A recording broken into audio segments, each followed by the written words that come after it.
Hi, it's Peg and Des on Couples Therapy. So this week we see when the scene opens up, the show opens up, and you see a lie detector lying around the house, and everybody's freaking out. They're like, "I'm not gonna take it. Are you gonna? I'm not gonna take it." That lie detector looked like it had been in the Smithsonian. I was wondering, why is everybody so concerned about taking this ancient, non-working lie detector? Who's going to come out and administer it? Sherlock Holmes? I could not understand what the concern was. But then we realized there's a human lie detector, and her name is Janine. Right. Dr. Jen faked them all out. Instead, she brings a body language expert named Janine who's going to read them, or who's looked at some tapes of their therapy sessions. It's going to tell them all about themselves. So she's very, very insightful, this Janine. Let me tell you something. Let's just pause and just take 20 seconds to talk about this line of work. I find this line of work so fascinating because really what it is just a study in body language, tone, inflection, presentation, and all you do in life is just carefully watch people, right, so that you know exactly what they're doing, what their intentions are. And you know, they said that Scotland Yard uses her, the FBI or the CIA yes, also uses her as well. Yes. And she had a lot of really good insight, and we learned she had a lot for Heather and Dustin. She did. She said, "I looked at your tapes and I saw a moment when Dustin is talking about his porn career and Heather expressed contempt." Right. And contempt is the death knell for a relationship. It is the kiss of death. Yes. She made no bones about telling them your relationship is doomed.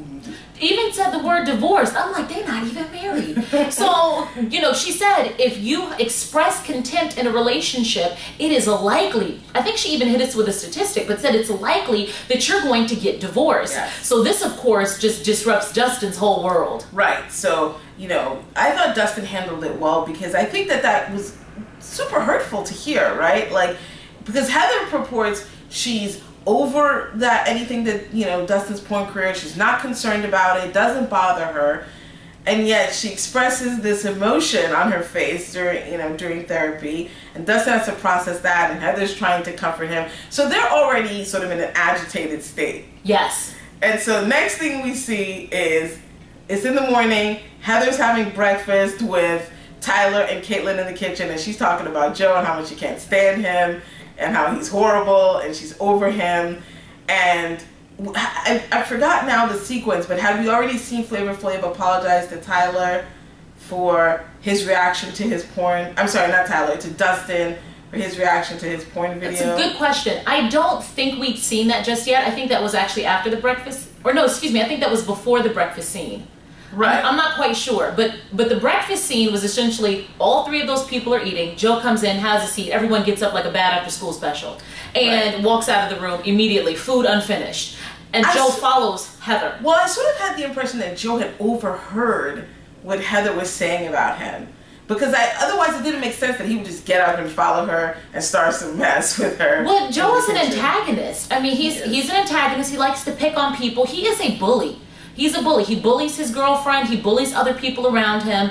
And he got in that kitchen and started asking her why her man doesn't wear shoes. And don't you think it's kind of odd that Dustin doesn't wear shoes? Isn't that kind of odd to you? But I loved Heather's response. She was like, no, it's fine to me. I don't see a problem. Couldn't care less. No, she was very calm. She was almost like ready for Joe. Right. Right. And then Joe, I think because he couldn't get her riled up with that statement, started to really truly try to rile her up. Well, he called her trash. Yes. He got into it with her, called her trash, and Heather sat down and delivered what I would call a Nene set of one-liners. Yes. Nene Leakes on Real Housewives of Atlanta can read people better than anybody I've ever seen in my whole life. And I felt like Heather was channeling Nene because she looked dead in Joe's face and said, "I'm classless. How are you calling me classless when you are the proprietor of Girls Gone Wild?" Right. She was like, you made money exploiting women. I may have been on Real World, right, but you make money exploiting young girls. Right, and you could tell that riled Joe up. So Joe was busy trying to rile her up, and he got riled up. That's when he called her trash. That's when he flew off the handle. And finally, Dustin comes out of whatever woodwork he was in, And he hears this and he's like, hold on, sir. No. Homeboy. Homeboy. Let me just say this. I don't know where Dustin is from, but Dustin does not remind me of a white boy that tries to sound like black people, because that is patronizing and annoying. Right. He reminds me of a white boy who was raised around black people. Right. He has tone, pitch, kind of diction. It's almost like you could close your eyes and be like, is that Leroy? Like, I don't know where Dustin got that voice from, but he is very much black at heart. And he said something that I was waiting for somebody to say to Joe. He's like, you are finally gonna get the beat down you've been looking for. And I was like, hallelujah. I'm about to beat you down with no shoes on. That's what I'm about to do. I'm about to kick your butt with a bare foot. And Joe starts running through the house. Well, Joe knows if anybody can kick his butt in that house, it is Dustin. Right. Dustin's a big guy, and so he runs out of there like a bat out of hell. It was almost like he was scurrying. You know, when you run real fast, he was cutting corners, and he runs into the room and slams the door. Yeah. That was a fantastically entertaining sequence. Thank you, Heather and Dustin. Right. You know, that was great. Only to be accented by the camera panning to Chingy and Chingy dropping his mouth open every 5 seconds. Right? Was it like? Did anybody notice that? The camera would go to Chingy. So yeah, it was great. It was absolutely fantastic. We touched on the fact that Flavor Flav apologized to Dustin, but I have to say, Flavor Flav has become the most reasonable, logical, graceful man in that house in the last couple of days. Fatherhood will bring it out of you. That man has so many kids you don't even know, so it's not even fatherhood. I don't know what's happened to him. Maybe they cut him off the drugs, but all of a sudden he's the elder statesman of the house. Yes. He sincerely apologized to Justin. He explains himself. I'm not laughing at you. I was laughing in shock. Joe Francis is the devil trying to show me things like that. Oh, Dick Face Joe. Oh, that's why I call him Dick Face Joe. That's great. It's really good. So, all right. So, continuing on with Joe, we actually saw Abby and Joe sitting down for a meal, and all of Abby's food issues are on display. Yeah. She's trying to eat a salad. She can't really eat it. They don't have the right dressing. She's upset. The lettuce is too green. The carrots are too orange. The dressing is too dressed. It is always something. As I was looking at her at that table, I realized how much someone having an eating disorder can wear on the other party, because you spend so much time in a relationship at the table, eating out, eating at home. If you don't like eating with somebody, you don't like being with them. That's the bottom line. And to have that kind of gymnastics every single time it's time to eat, it's just so crazy. Well, I mean, I think that, Joe, I didn't really like his response. No, his response is ridiculous. And I think that Joe needs to take Dr. Jensen's advice and disengage from Abby's eating. Yes. He needs to become less emotionally involved with her deal, because I think that triggers her. I think that it intensifies the problem. And, he's telling her, well, go have the salmon and this, that, and the other thing. And I just think that it's none of his business, to be honest. It does make her anxious, because why are you crying? What's wrong with the dressing? What's wrong with the salad? She's like, I'm going to get some salmon.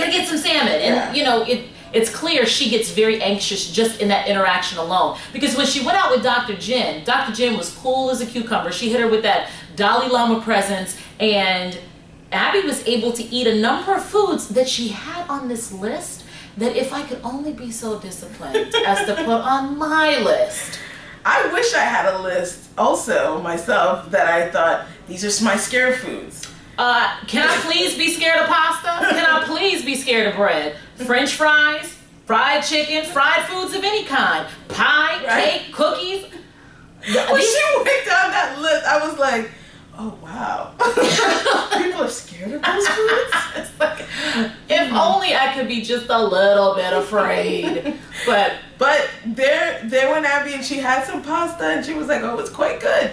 The thing I think that's interesting is I got this, she came home, told Joe, she ate this, she ate that. He goes, did you throw it up? Yes. And I also saw a flicker on his face that made me think that he's thinking, well, don't eat too much of that stuff. Don't go too far in that direction. The same way he said when he was trying to tell her, don't get too outspoken. Right. You know, Joe just wants to press that girl down.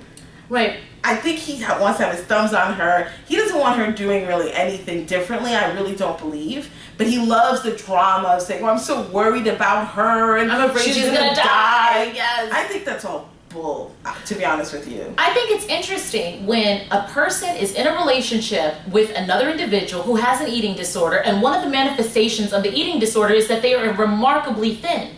But that means that you are attracted to how thin they are. So what happens if they decide to gain 15 or 20 pounds? Maybe you'd be okay with it. Maybe not. Joe doesn't seem like he'd be all that excited about it. No, he does not. He seems like he likes the idea of Abby maybe not getting on his nerves at meals, right. but he definitely doesn't want her gaining any weight. Right. Exactly. So, I don't know. Catelynn and her mother. So we saw Catelynn's mom show up, and they had a joint therapy session with Dr. Jen. And, you know, Catelynn's mom was really... I thought she was very open, and she's like, you know, I really wish I'd been a better mother. I wasn't really mothered well. I wasn't really loved. And the only thing I ever wanted my children to understand was that I loved them deeply. And she's like, I don't feel like I was able to accomplish that. No, you didn't. No, you didn't, ma'am. You failed hands down. But I do think that it is good to see Catelynn in a space where she can break the cycle, right? Because the mother, like you just said that she wasn't mothered well, she didn't mother Catelynn well. So Catelynn now has the opportunity to either do the same, or she has the opportunity to be a different kind of mother to her children and just change the lineage of her family. And that's what that whole conversation really was about to me, breaking the cycle. Right. So we'll see what happens with Catelynn and Tyler. They might be the healthiest relationship, the most mature people in that home. Youngest and most mature. Absolutely. All right, so please subscribe to our channel, and remember to like our videos, and also follow us on Twitter at Peg and Des. And make sure to check out our other videos of basketball wives and mistresses. Bye. Goodbye.